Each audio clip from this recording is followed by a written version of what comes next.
India முழுவதும் பலதரப்பட்ட இடங்களிலிருந்தும் ஆதரவு, தமிழகம் முழுவதும் போராட்டம், ஜல்லிக்கட்டு நடத்த வலியுறுத்தி. இந்த ஜல்லிக்கட்டுக்கான சிறப்பு என்ன, ஒரு தொகுப்பில் பார்க்கலாம்.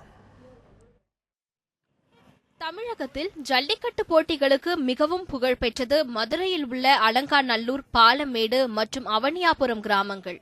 கடந்த வருடம் உச்சநீதிமன்றம் விதித்த தடையால் இங்கு ஜல்லிக்கட்டு போட்டிகள் நடத்தப்படாமல் இருந்ததே இந்த மக்களை உணர்வுபூர்வமாக பாதித்து இருந்த நிலையில், கடந்த ஒரு மாதமாக மத்திய அமைச்சர் திரு பொன் ராதாகிருஷ்ணன், பாஜக தமிழக தலைவர் திருமதி தமிழிசை சவுந்தரராஜன் உள்ளிட்டவர்கள் இந்த வருடம் கண்டிப்பாக ஜல்லிக்கட்டு போட்டிகள் நடைபெறும் என்று உறுதியளித்து வந்த நிலையில், தற்போது ஜல்லிக்கட்டு போட்டிகள் நடத்துவதற்கான அனுமதியை வெளியிடாமல் மத்திய அரசு மௌனம் சாதிப்பது மக்களை உணர்வுபூர்வமாக பாதித்துள்ளது.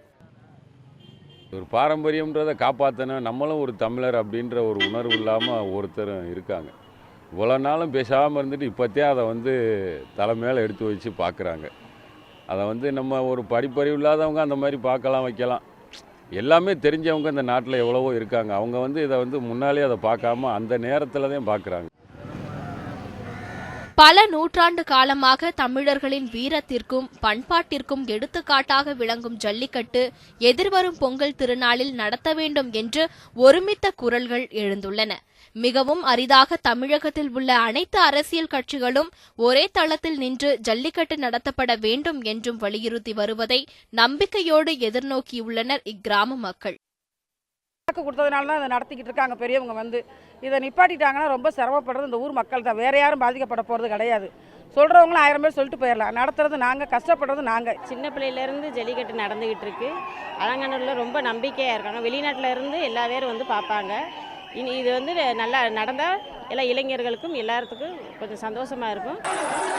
மேலும் மத்தியில் ஆளும் பாரதிய ஜனதா கட்சியின் தமிழக தலைவர்கள் அளித்த வாக்குறுதியை நம்பியும் ஜல்லிக்கட்டு போட்டிகள் நடத்தப்படுவது குறித்து ஓரிரு நாட்களில் நல்ல செய்தி வரும் என மத்திய அமைச்சர் பிரகாஷ் ஜவடேகர் அண்மையில் கூறியதை அடுத்தும், ஜல்லிக்கட்டு போட்டிகளுக்காக வீரர்களும் மாடுகளும் பயிற்சி பெற்று போட்டிக்கு தயாராகி வரும் நிலையில், மத்திய அரசு ஜல்லிக்கட்டின் தடையை நீக்க எவ்வித முன்னெடுப்பும் செய்யாத நிலையில் வீரர்களும் தென் மாவட்ட மக்களும் பெரும் குழப்பத்திலும் விரக்தியிலும் உள்ளனர்.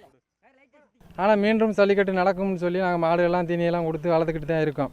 ஆனால் இன்னும் அரசியல்காரங்கெல்லாம் ஜல்லிக்கட்டு நடக்கும் நடக்காதுன்னு சொல்லி இன்னும் அறிவிக்க மாட்டாமல் இருக்கிறாங்க. இன்னும் ஜல்லிக்கட்டு போகிற நாங்கள் மாடுகள்லாம் பாதுகாப்போடு வச்சுக்கிட்டு தான் இருக்கோம். தமிழர்களின் பாரம்பரியம், கலாச்சாரம், வீரம் ஆகியவற்றுடன் தொடர்புடைய ஜல்லிக்கட்டு தமிழர்களின் தனி அடையாளமாகவே கருதப்படுகின்றது. அவ்வாறான சிறப்புகள் பொருந்திய ஜல்லிக்கட்டை எதிர்வரும் பொங்கல் திருநாளில் நடத்த வேண்டும் என்ற எதிர்பார்ப்பு தமிழர்களிடையே நிலவுகின்றது.